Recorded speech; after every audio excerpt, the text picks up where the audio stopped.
how to design your business. The first question you're going to ask is, who is it for?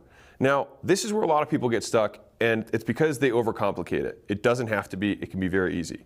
You want people who have a shared interest with you, they have the same goal as you, or they have the same problem to solve.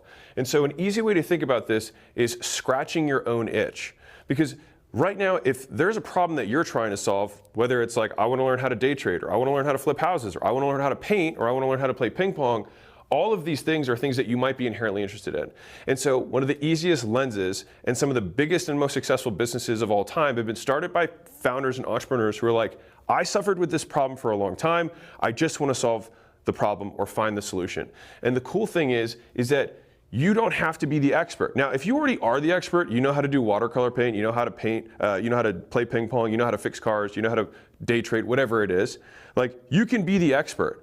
But I think the majority of you will probably opt for something like this, which is crowdsourcing, which is finding other people who are simply interested in solving the same problem as you, and then using the community, leveraging your community to help solve the problem together. Now, they can go out, find the answers, bring them back to the community, and then that provides value to everyone else. But also, and this is a skeleton key of life for you to gain access to people you otherwise wouldn't, is that when you put a group together of 100, 500, 1,000, 5,000 people, you can then reach out to other people who are way above you in terms of status or reach or following and say, hey, I've got this community. I'd love to give you access to them if you'd be willing to make a 30-minute video with me or do a call with my community for Q&A.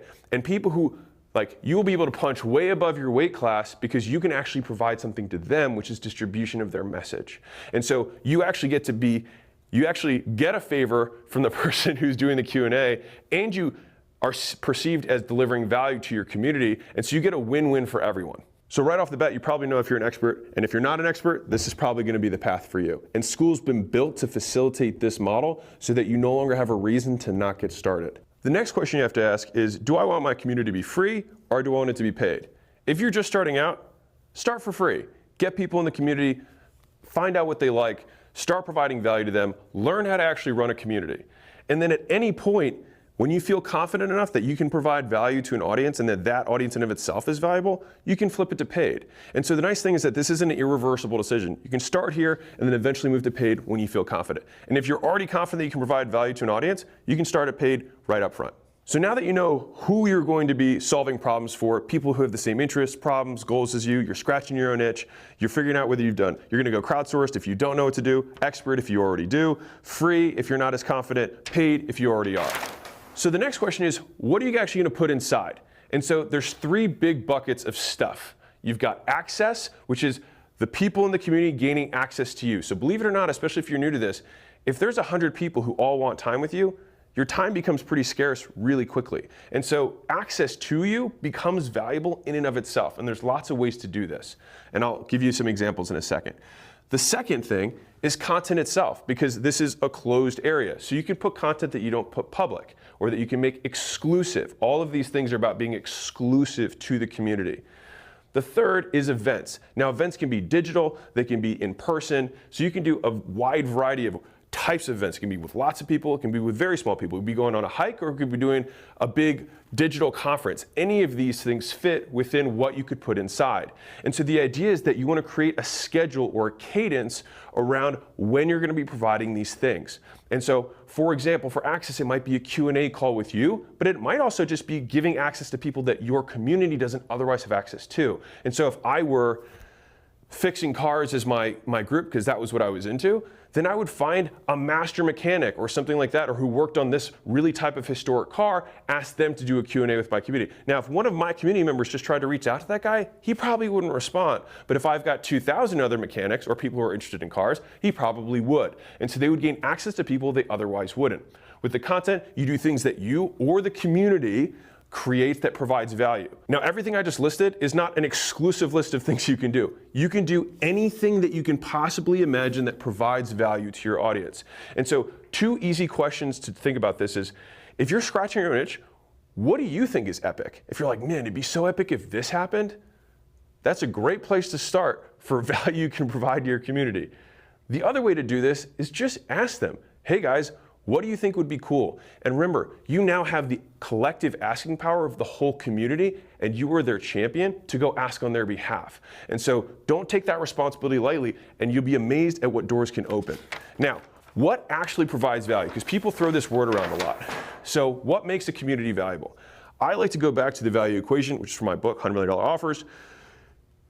There's the outcome or the problem that you're solving. So as long as you're all, this is why the who is so important, so that we're actually making sure we're solving the same problem for all these people. But assuming this is aligned, which it should be at this point, the other three variables are going to determine how valuable your group is, which is the solutions and content you make. Does it make whatever problem you're solving lower risk than if they didn't have that? So if you explain how to not blow up your car, that would lower the risk of doing this thing, or how to not break the tool that you used, that would lower the risk of whatever the implementation was.